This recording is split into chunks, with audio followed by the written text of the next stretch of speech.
just say right now, if I do a lot of this, because I am outside, and I apparently have a new little fly who deems it necessary to like me. I was already If I do this a lot, I'm like, yes. You'll know. Christy's got a twitch that she's trying to blame on a fly. I just want to let our audience know that when they see the replay. So good morning, everyone.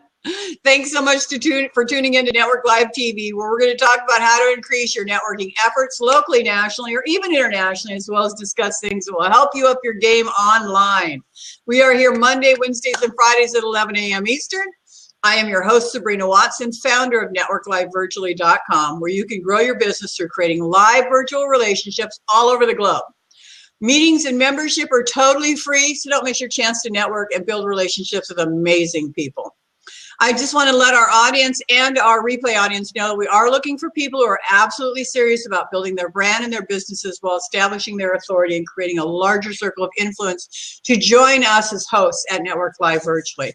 We're looking for people with three main qualities. They're team players, they're self-motivated, and they're dependable. So if you feel like that's you, please reach out to me and let's discuss the benefits of being a host on NetworkLiveVirtually.com. I want to thank my guests today for taking time out of their busy schedules to join us, introduce themselves, tell us all. Oh, we just lost Sandra again, huh? She's going to try it.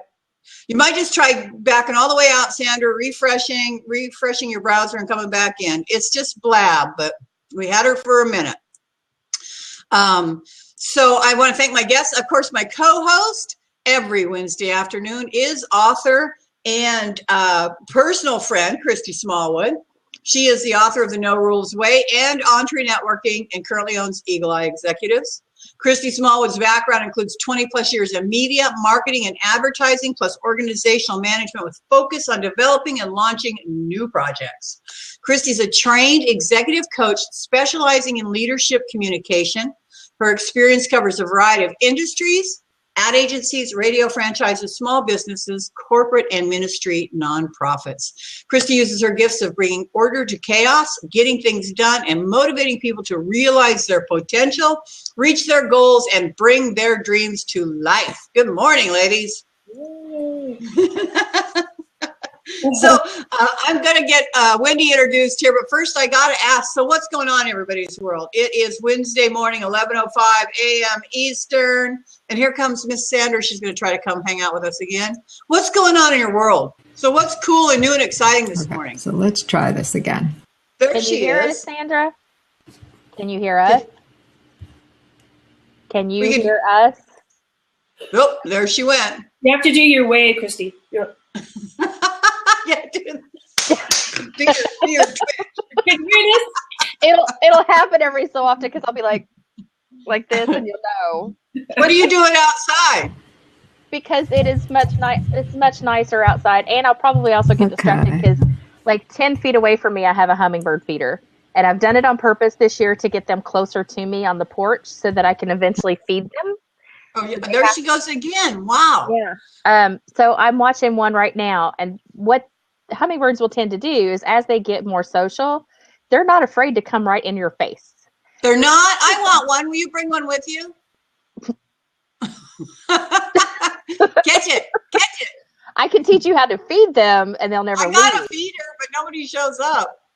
Oh, girl, you got to have more sugar in your feeder. It's a cup of sugar to a cup and a half of water, and that's it. You don't have to put that red dye stuff in it. They could care less what color it is. It's all about the sugar water. So they're habitual. They'll come back every year. So that's another thing that makes them social is if they recognize it's still you and you're putting it out, they're going to feel more comfortable. And so they've been buzzing my head under this patio the past couple of days, which is kind of nice. The first day I added a third feeder. So I had two, over here and over there. And then I added a third one at the patio. And when I had only two, I had moved one over by the patio so that I could add the third one. Well, they got used to this one being here, and I had moved it because they kept acting like, well, she's sitting on the swing and I can't eat anything. I moved it back where it was. And so then they come right up in my face, like, here, like, where did our feeder go? Where did it go? I was like, it's over there. And so I had to go get the third one to get them all settled into their pattern. So now they're settling in to their pattern. And Sandra still can't hear anything because I'm talking like a madman here and she can't hear it. She can't hear us. Hmm. We can hear you. There she goes again. Well, okay. I don't know. I guess she's going to try to figure it out. So that's going to be on your task list, Christy, when you're here, is to help me get my hummingbirds here. I got a hummingbird feeder out there and I got no action. I don't know what's going on. I'll help you out. Let me. It should be have a hummingbird to be right beside your head while you're talking. That's what I want. Photobomb. Yeah, that's exactly what I want. Sandra says, cool, I just can't hear you. Okay, now she's got, but now we can't see you anymore at all, Sandra. So I don't know what happened. I don't know how to coach you. Make sure you're using a Chrome browser. Make sure you've got all other Blab windows closed. Wonder if it's her headset. Yeah, maybe her head's me.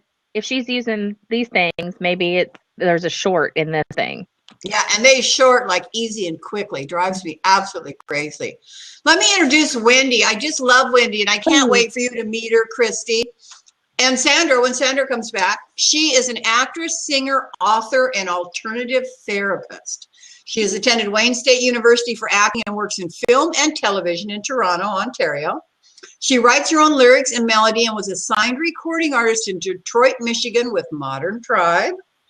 Her healing works include certifications in QHHT, we're going to ask her what that is, Access Consciousness Bars, facilitator and a practitioner of the Yin method, second degree Yun.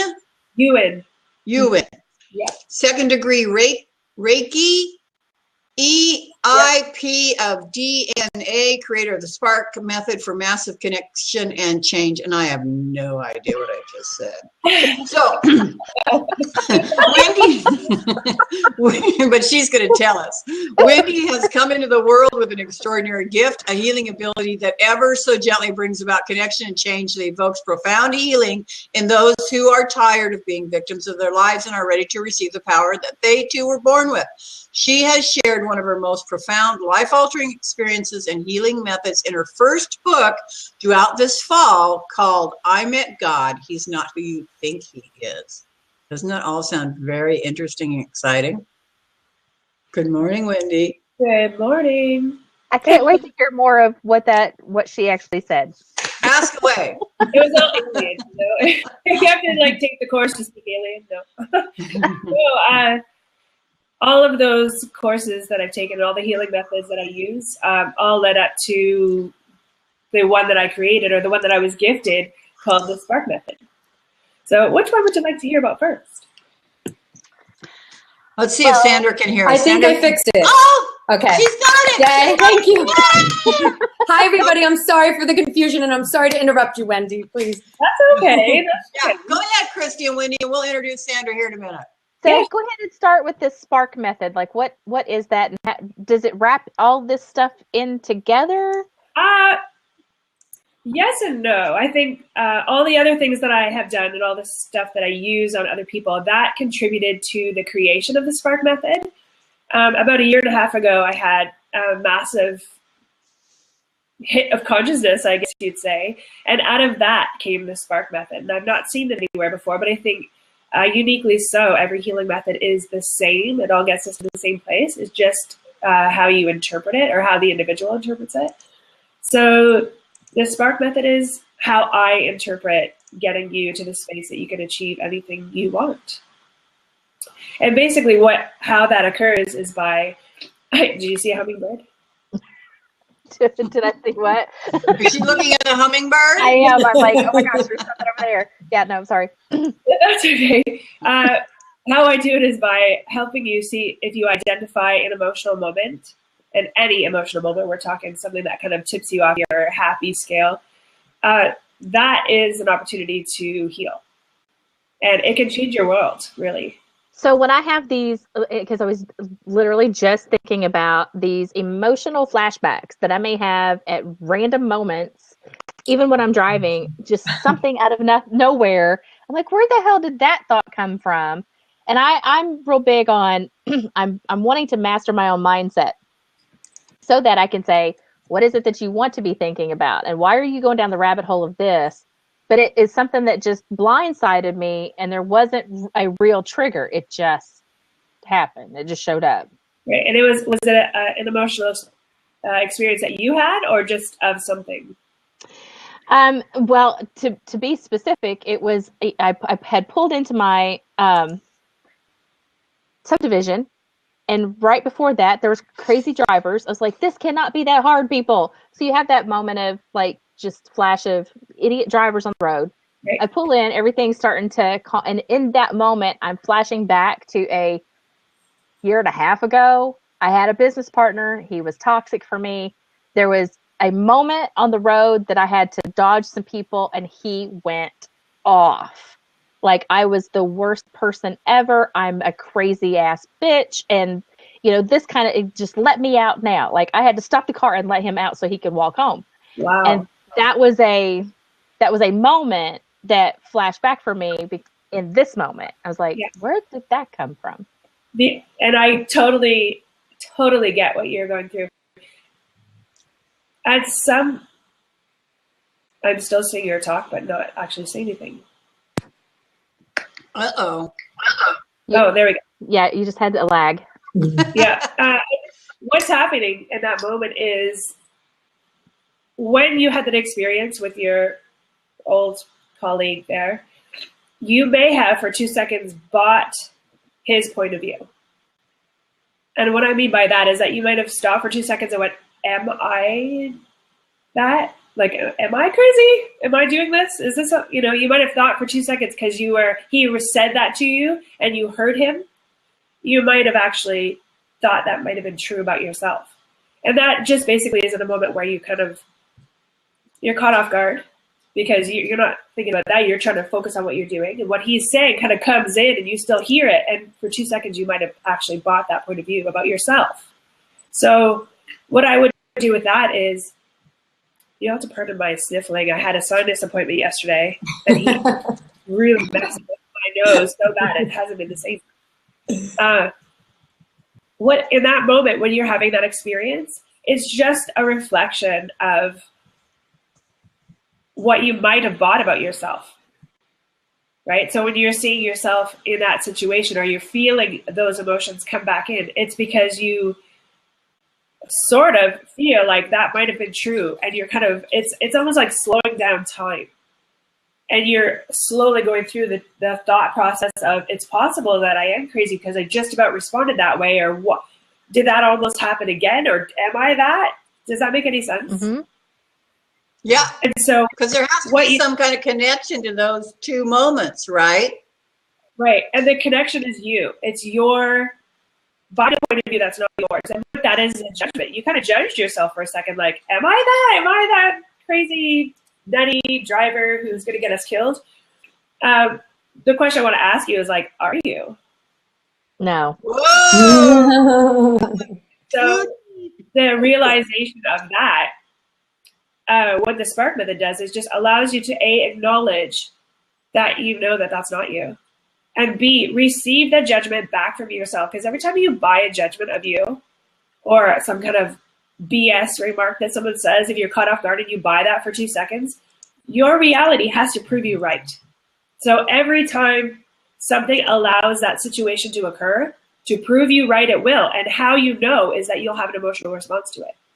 Mm-hmm. Mm-hmm. The second that you recognize that you're having an emotional response to something, that's an opportunity for you to receive a bigger part of you back, which creates more space for the greatest parts of you.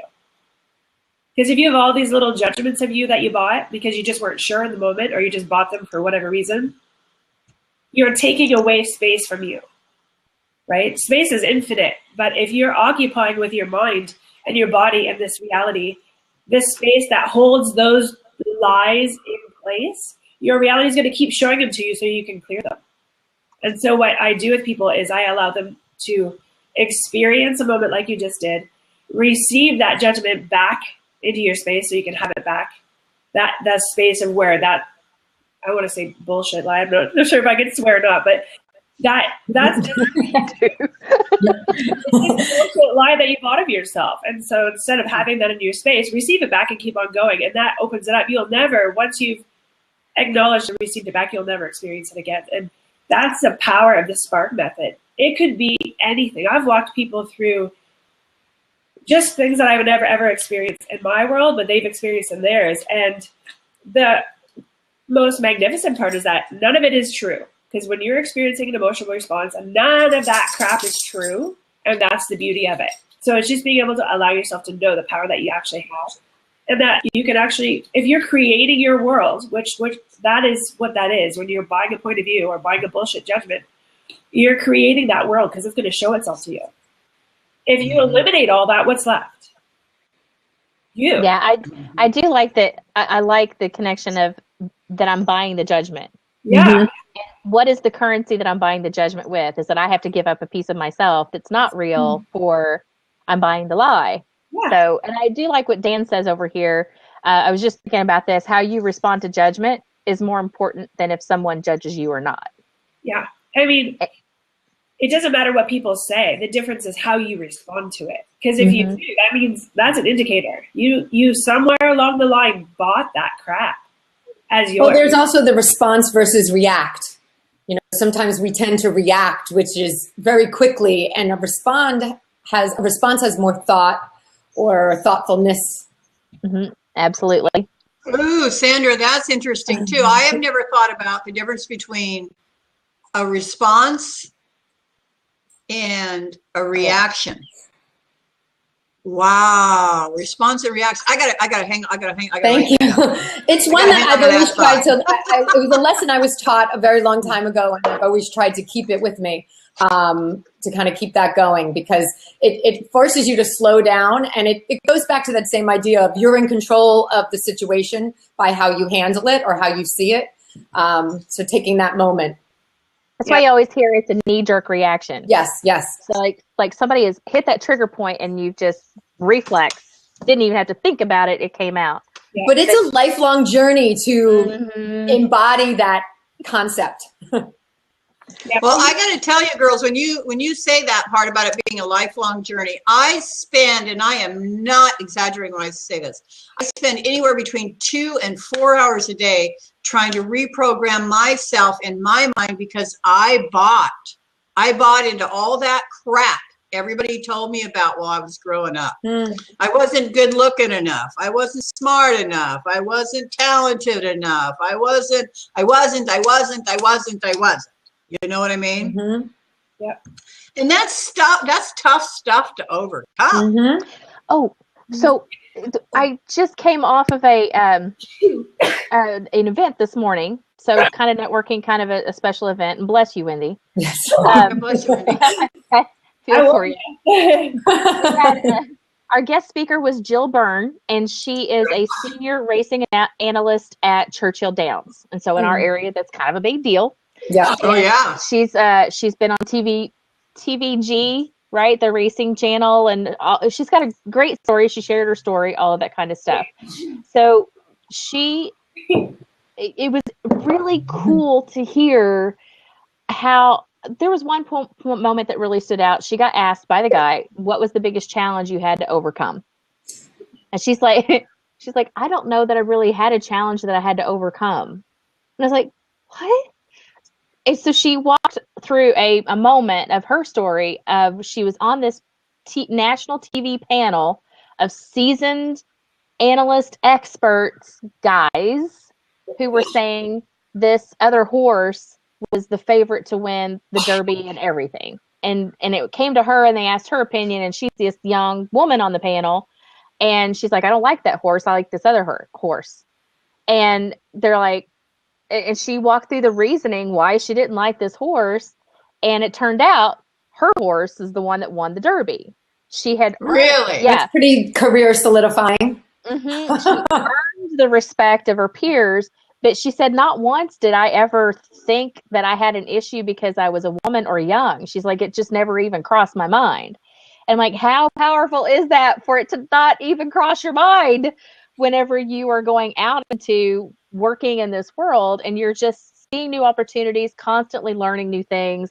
And I was like, wow, what would that be like for that kind of a concept to just never even cross your mind? Like, and that's all based on the points of view that she's bought throughout her life. So she happened to have an opportunity not to buy them. Either she just didn't choose that they were true, because she probably heard them, we all do, or she never heard them. And most likely it's that she just kind of powered through and like, whatever, just kind of fluffed it off. That's basically how you combat someone saying something to you about you is by just thinking that, oh, that's interesting. It's interesting they think that. It's not good and it's not bad. You're not choosing a side. If you don't choose a side, you can't buy it. Ooh, oh my God, Wendy, you're absolutely killing me. So that's why I love you. But anyway, you guys, I need just a moment here. I need to take a commercial break real quick. I'm going to put a link in the chat box for everybody.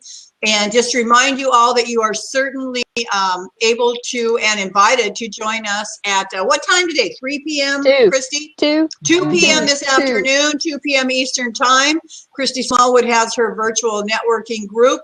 Today we're going to be doing a Q&A on client service, and I would love to invite you guys to join us and continue this conversation with regard to client services. And we're going to talk about, do you know your clients? What path are they following you with? Are they staying on the path? How did they find your path? And lots of other points to talk about during this interactive Zoom session. We are live on video and audio with our webcams. We do get to meet and share information with attendees from all over the world, as well as contact information, so you get an opportunity to reach out and meet those people. So that link that I just put in the chat box is where you can register to get your links to join us. I want to introduce Sandra real quick. Sandra's, how do I pronounce your last name? Scaiano. Okay. Yes. I don't want to get it wrong, Sandra. No, it's all good. I thought I married someone who had an easier last name than me, but it turned out to be harder. So I'm used to it from all those years growing up with the complicated last name. What was your previous last name? Mihalenko. Mihalenko. Ooh, yes. That sounds beautiful, but that's difficult as well. It takes a while. You know someone's known me a long time when they got it, when they got the Mihalenko part. I'm just going to call you Mihalenko. Yeah, it's good. It was funny. I went to vote yesterday, and, I had this flashback, or for a second, I almost went to the wrong line. I'm actually, tomorrow is my 10-year wedding anniversary, and I was looking for the letter M. You know how they break down the polling lines into alphabetical. And then I was like, I'm S. Like, it's still 10 years later. It's hard to, it's a whole nother issue of your childhood, your name, So I want to introduce Sandra, and then I'm going to tell you guys I don't know if I'll tell you this funny story or not, but I'm going to introduce Sandra. I've had many last names. But anyway, having said that, it's really kind of comical the way they've worked out. So I want to introduce Sandra to everybody. She guides female entrepreneurs to develop their presence and customer connection online, with web design, brand strategy, and behind-the-scenes support, so they can focus on what they love. She provides business information support for people single-handedly taking on the world. That's kind of what we're talking about, right? Yeah, I really am attracted to working with women who are solopreneurs, and they're really doing it all for themselves. And I'm finding that my approach with the web design and brand strategy is really a holistic approach. You can get a web designer, but then you want to do email marketing, and then you want to do social media, and then you want to do this. And I'm finding that my background is corporate marketing and PR, so that I kind of have always been that one woman department almost, handling all of the marketing. So taking that transition and then learning the technical aspects of it, I went back and learned web coding, and really from just creating the strategy of digital programs to the actual execution now. So now, instead of working for larger corporate clients, I'm working with female entrepreneurs, and I'm finding that the holistic approach is really it. I have people who want me to come in and not just do a website and bye-bye, I'm done. How do I do this? Oh, wait a minute. You know how to do that. Wait, what's this? What's that? What's that? And so I'm really finding that the holistic approach is really the way that my business is going, so that I can really work with people on a whole behind the scenes support and let my clients be the star of their show and all of their talents. What do you enjoy about that, Sandra? Tell me. I have a fever for content. I really love working with content, and I just naturally come up in conversation, and I'm like, you should do this, you should do that. And I'm finding like that is really one of the things I love talking about and working into. And then also working into it, it's not just content for content's sake. It's got a sales component to it. So I tie it in, and for my clients, I'm able to create a whole new extension for their brands, or even a temporary one. So for instance, I have a personal chef client I work with, and we were talking about, summer content for her newsletter. And I said, well, you should make let's do a concert series where you can, she's in her local area. We'll pick different concerts and events happening that people can go and picnic and tailgate to. And then you're going to create a whole separate business for the summer that's a picnic and tailgate menu. From 2 to 20 people can order a tailgate package from you, but it feeds into the content. So it's not just saying, hey, I'm a chef who likes music, and let me tell you what kind of beer to drink with it or wine. It's, well, I'm doing that, and I'm telling you, here's my entertaining essentials, but I'm also selling a package that you could do some of the barbecuing yourself. You could order the sides from me. You can have a tailgate and a picnic and make it a party and not have everybody have to bring something or whatever. So it ends up becoming a business extension. And I feel like that's one of the things for me I get really jazzed about, because I'm helping my clients grow their businesses and also see how content and all of the digital brand strategy can work and for their bottom line. It isn't just for, all right, well, they told me I should really put out a email blast or a newsletter or a blog post every whatever couple of weeks. This makes sense, and it has a purpose and a strategy to it. Very good. I absolutely like that. In fact, I wrote that down, because what I liked about what you just said, Sandra, is that you really were creating a direction for her to showcase what she does, but in a different way, not like what you were just saying, not like saying, well, today's dinner is this and this wine goes with that. You were, it's summertime, it's tailgate time. I really, in fact, I wrote that down. And she's down at the beach. It makes sense. I mean, there's so many, and it can be a rock and roll concert. It could be a symphony on the lawn outdoors, but you want to bring food and wine and all of that. So I actually, one of the things we did was we launched this week with a summer essentials list where we picked out, 11 products that you need for the summer. And then I created an opt-in for her. But it all goes back to the fact that I'm able to go in and code the opt-in, do the PDF, design it, create the content. So she basically just had to feed some of the actual content in, but I was able to take it from there and, upload it to her site, do the whole email opt-in process, all of that for her so that she doesn't have to think about it. And she doesn't want to think about it. She wants to cook, so that's really the type of service I do. And I love to do that because it lets me kind of get into different businesses with my ideas and help support them. Go ahead, Christy. You were looking dazed and confused there for a minute. I kind of did go off in my own little world, because I was like, any business that is like you are doing what you love to do, which then empowers somebody else to do what they love to do, because what you're doing is not their strength. Right. And it's taking that time and giving me my time back to be able to go do more of what I'm supposed to be doing in the first place. Well, that's exactly it, because I've actually, with some of my clients, what my normal MO is to say, all right, here's the program or here's the website. Let me show you how to do it. Boom, boom, boom. These are the steps.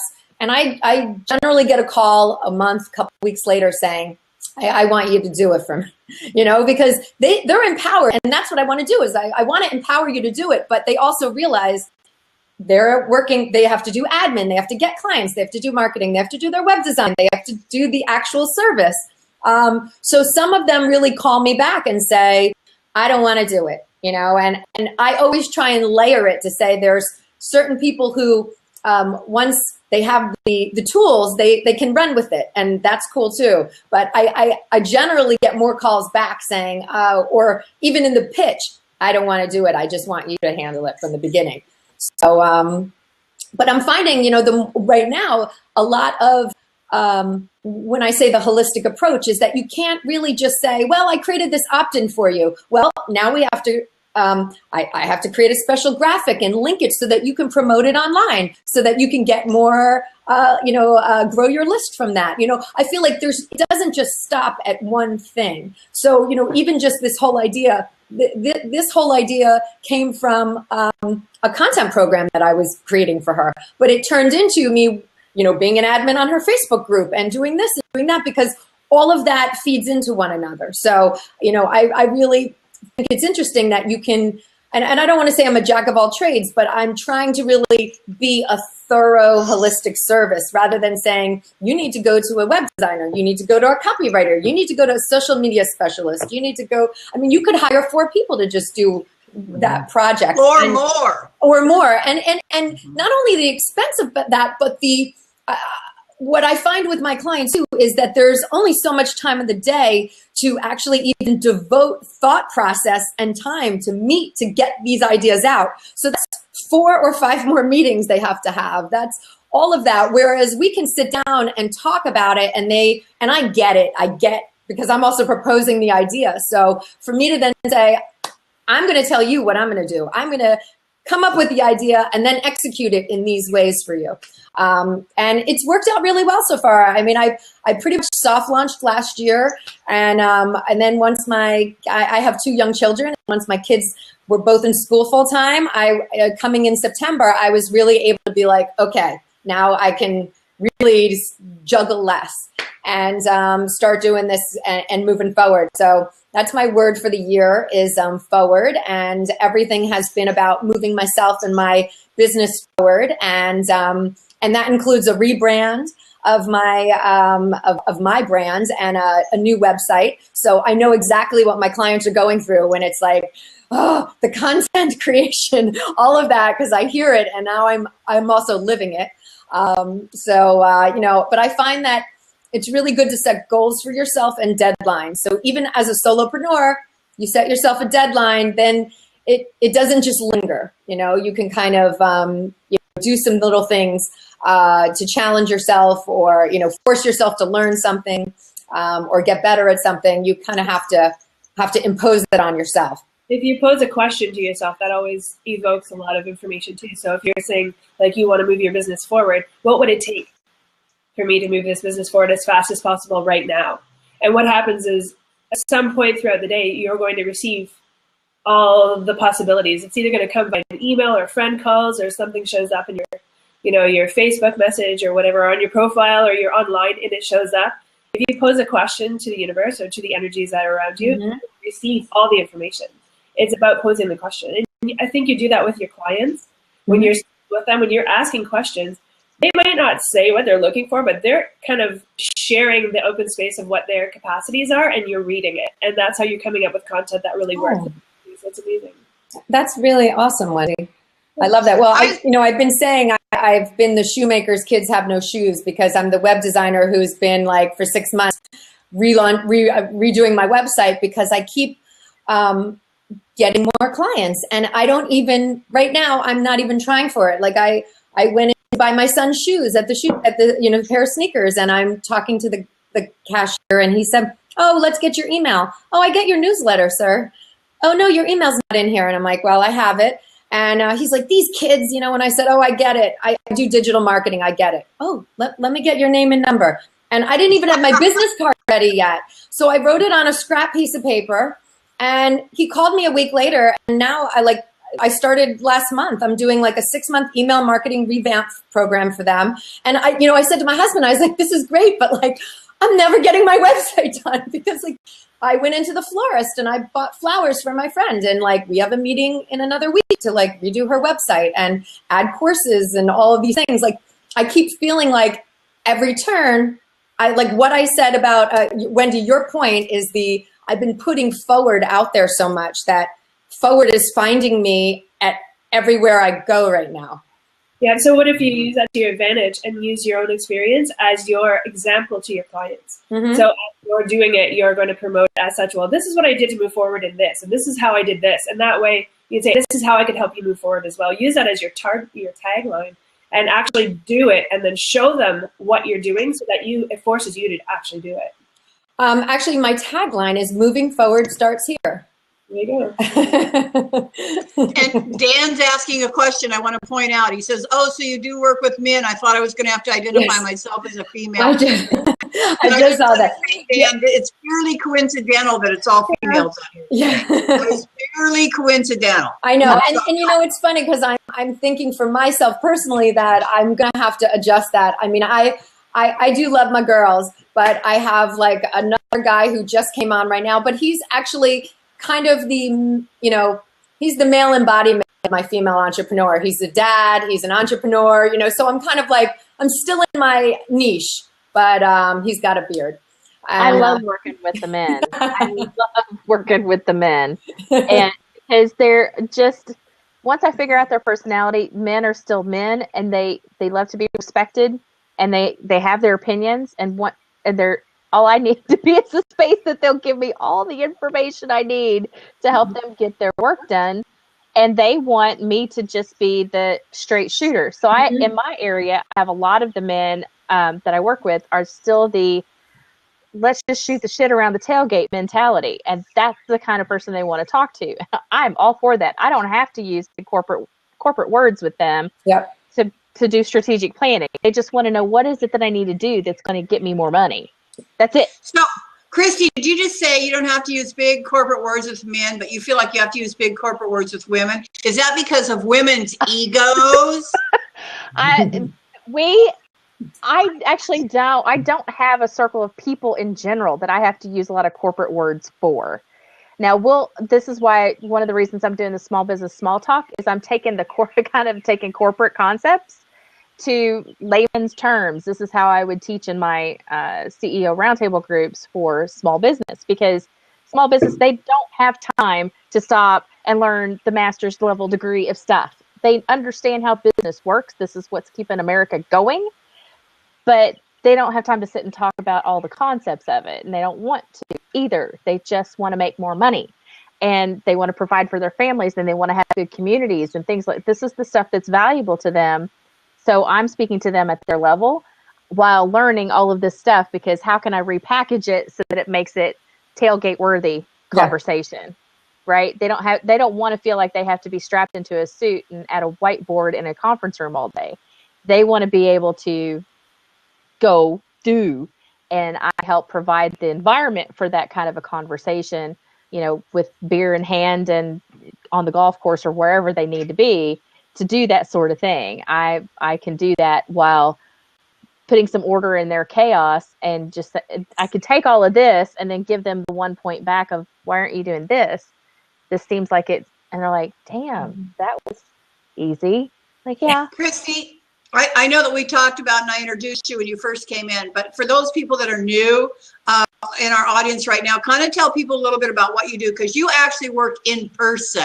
With your businesses. Where, Wendy, do you work in person and online? Yes. Yep. And Sandra, you work in person and online? Yes. Right now, currently, Christy works only in person, and she's got kind of a unique niche. So go ahead, Christy, tell everybody what you do. So for lack of a better term, I'm doing business coaching and training, but I also do immersive consultation. And what that means is I come in and I work in your business with you, because you're telling me things about your employees. And so I worked with a salon for 2 years with their ownership, and I can kind of guide them through, and I'm listening to their stuff, and we work out some of these things, and I'm like, okay, work on this path and try this.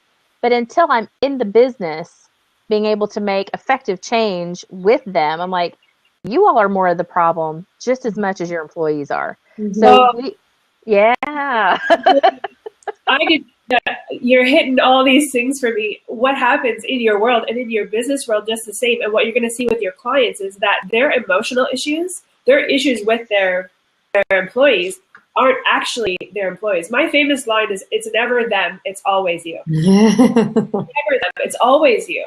So when an employee or employer is doing something with an employee and it's striking that emotional chord, it's not them, it's you. So if it's not the employee, it's the employer. And there's something in the employer that they see in their employee that's causing that trigger, that indicator. And once they heal that, like once they see that as what it is, they can actually watch in their world that employee change, and they did nothing but heal it in themselves. Right. And my perfect example of that, and not to pull you off your path of introduction there, but my son was having an issue with his teacher.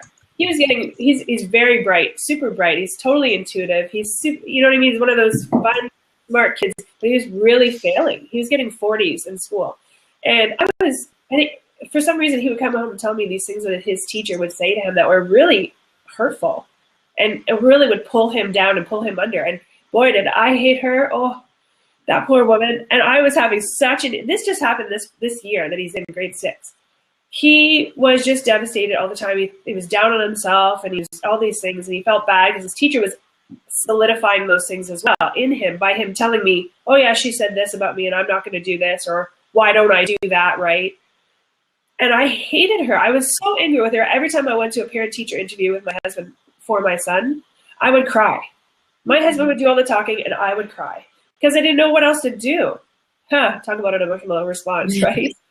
So one day I was just so fed up with it. I'm like, how do I know all this stuff that I know and not be able to fix my kid, right? And I'm looking at the teacher like, how could she be a mother and treat my kid like this? I just don't get it. Like how much of a monster she is, blah, blah, blah.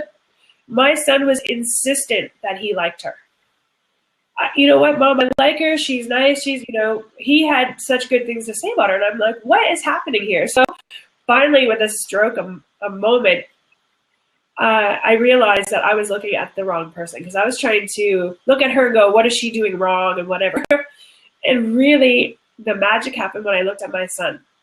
And I said, what is he choosing that's causing this emotional response in me? Ooh. So I was all this time looking at the teacher instead of looking at my son, who is actually me, right?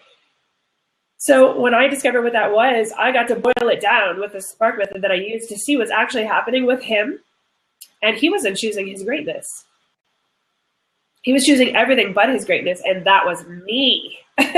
So when I finally realized that, because that moment made me like cry hard just by the recognition of it. And when I healed that in myself, I didn't do anything else, and that kid's now getting 80s. Wow. I didn't even tell him. I didn't say anything. And the next thing that happened was we had another parent-teacher interview, and I told my husband, I go, listen, this is what's happening. I'm going in like a lawyer. I'm going to leave all my emotions aside. I'm going to do that I've seen what happened just because I don't know what else to do. And this is a big deal. And the vice principal is going to be there. So I go in and I have these conversations with them, and I have these papers, and I'm doing all the talking, and I'm not even upset anymore. And I'm like, I'm thinking in my head, what's going on? Normally I would go in and instantly see her and cry. Now I'm walking in with all the facts that I've written down of the things that he's done, or maybe she said she's going to do and didn't do. Just facts, no emotions. And I realized in that second that I was just embodying physically what I had healed emotionally. And wow. So, and by doing that, the teacher was like smiling. The vice principal stood up and said that was the best parent-teacher, most productive parent-teacher interview she's ever had. And my husband was in shock because he didn't even say one word. He's like, did you see her face when you walked in with papers? Did you see this? Right. Shock. And when I got home, I didn't say anything to my son. We just, went on. I said, oh yeah, it went great. He's been getting 80s ever since. High 80s. There isn't anything that I have done different except for recognize what was actually happening in the moment with him. And that's what I'm saying with, it wasn't about her. It wasn't about him. And it wasn't about her. It's never them. And releasing that emotion is huge, because I think emotion makes us react a bit more than respond. You went in and responded to her because you took the emotion out of it. Well, it was quite a miraculous experience. So that's how I've been getting deeper and deeper into what the Spark Method is capable of helping people with. But that, if I looked at it an employee-employer situation, what magnificence could come out of the recognition that it's not actually the employee? Because if they're that good of an employer, or they're that valuable in any sense of the matter, they're still there for a reason. Otherwise, they'd be fired, right? So I want to ask all of you three amazing, intelligent women this question, because Wendy's talking about employees right now. I just fired my VA this morning. Mm-hmm. But I took it as a personal affront to myself. And I want to tell you guys just briefly what happened so that I can get each of your advice, because you're all so brilliant in these areas. And Sandra, I know that you understand this, understanding web work as well. And Christy works with employees, and Wendy, your vision right there is just like crazy deep. So the reason I fired my VA is the task that I have given her. For example, one of the tasks is to go through the chat list for me after certain meetings and pull out the email addresses in the chat list and then add them to my full contact so that I have their information saved somewhere. So those chat roles are not very long at all. I mean, you could read through it in literally, you know, like one page of your laptop screen, and then just pull out the emails, pull them in, put them into my full contact, and full contact will go out and find all the info on them for me, you know, all of their social media sites and all that kind of stuff. And one of the other items is to upload events for me to my website, which again, we're just talking about filling out an event page on the website with a graphic and one paragraph of information. So we're talking about a total of 10 minutes here right now for both of those tasks, and she logged an hour and a half for it. So I had tried discussing this with her previously, and I just didn't seem to get anywhere. So what did I do wrong? Your ladies, help me out. Which one of us do you want to speak first? I don't. Do you want mine? Go for it, Wendy. Go for it. My vision of what happened is, well, it's not necessarily that she didn't do her job, right? She did do it. It just, she claimed she took longer to do it, right? Is that true? Yeah? Yeah, like 5 times longer than anybody else. So, and that evoked what type of emotion in you? Anger. And so I have to ask you something. She's wasting time, right? Mm-hmm. What else is she doing to you? She's presenting what? She's ripping you off? Yeah, yes. She's like falsify. Yeah. Like, okay, yes. Does that evoke a little bit more of the anger part of it when you think of it that way? So yeah, because it makes me feel like she's treating me like I'm stupid. Yeah. Oh, there's the word. So I'm going to ask you a very important question. Are you that? Am I stupid? Yep. Absolutely not. No, there you go. That's it right there. And I know that it's true that was your trigger because I could feel it. There was a moment in there where you asked her to do something. Your expectations created a space where she was either going to fail or pass. The difference is the failing evoked the stupidness that you think she was being. And that is actually a bullshit lie you bought about yourself. It doesn't matter when. It could have been when you were a kid. It could have been when you were an adult. It doesn't matter when you bought it, but you did because you responded to it that way. And how you receive back that piece of you is by choosing to acknowledge the fact that your response is because she was being stupid, and then asking yourself if you're that and realizing that you're not. So giving yourself back that space of, you know what, I'm actually not stupid. You know what I mean? That's not actually me. That's the whole thing in a nutshell. There's probably other little things that are attached, but that thinking that you are stupid is all you. It's never them. It's always you, because you could have just turned around and said to her, you know, I've done this before and it only takes me 15 minutes to do. Can you give me kind of an idea why it took you so long? But you instantly went into the anger. And that's a clear indication that that is just you. And it's a bullshit lie. And so you can now give that up. You can totally acknowledge that you're the fucking smartest person you know. Woohoo! Didn't she ask if she could curse earlier, right? I gave her permission. We keep Go, Wendy! Go, Wendy! I've been utilizing. I love Jesus, but I curse. So he's graceful. It's all good. But you know, when you read my book, that won't even have a relevance in your world because you are it. So you can say whatever you want. That was awesome stuff. Wendy, Christy, your thoughts on the exact same thing. I got to hear you ladies' thoughts on this. So my thing would be to tag on to what Wendy said. So once you have awareness of what's going on with you, what is something that you can now prepare for in the future when this comes up again? Mm-hmm. So how to be proactive about it is setting the expectation. But I did that. I actually gave her a list with time frames for each task. Now, see, for me, that would have been simple enough. You didn't meet the expectation. Why? So what does the exit interview look like? Okay, Mhm. there you go. And that would be okay if you had no emotion. Like if you didn't have an emotion to it, if it didn't have a feeling attached to what she didn't do properly, then that'd be okay, and you could just exit out, right? But when it evokes something in you that causes that that trepidation, that awful feeling, whatever, that's all you. So I mean, I love, Christy, what you said. That is awesome, and especially if you have no emotional response at all, just walk yourself right out. Like you're right. Yeah, because I try to, once we work through some of the emotion stuff, look at what is the process to allow we've dealt with the emotion. Now what's the process to actually get something done? Yeah. Like how do we handle this? Because it's going to be confrontation, and hardly anybody in this world likes confrontation. Yeah, and there's the problem right there. Right. Well, So it's also, do you want to try and work it out, or do you want to just cut ties, kind of thing? So I think there's a proliferation of.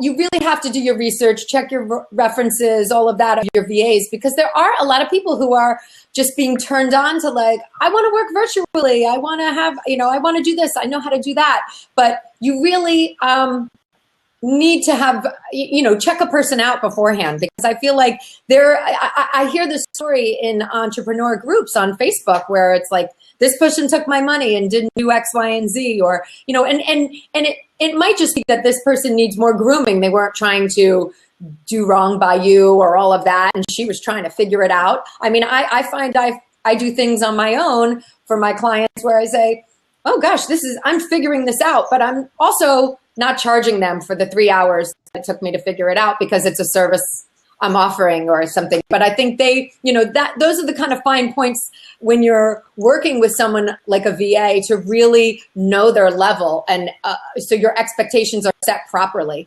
Well, you also have to know you. Like if you are allowing yourself to be aware, when you even say their name, if you get some kind of an indication that doesn't feel right, don't even go there. Don't even allow yourself to go into this space where you're going to get your ass kicked, because you're going to go, oh my God, I shouldn't have done that. I knew that. You're going to look back and go, I knew that was going to happen when I went there. How many times have we all said that? Yeah, and so if you give yourself the opportunity to know your own power, this is what I go through when I see a client one-on-one.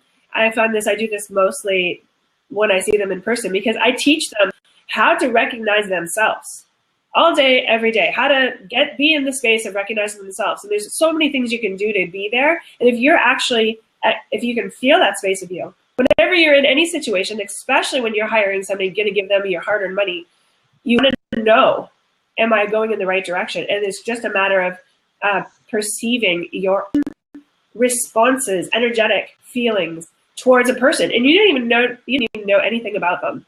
You just have to say their name. That's why, when you meet somebody and you just kind of go, I don't really like them, and you don't know why, and you don't even know them, it's that.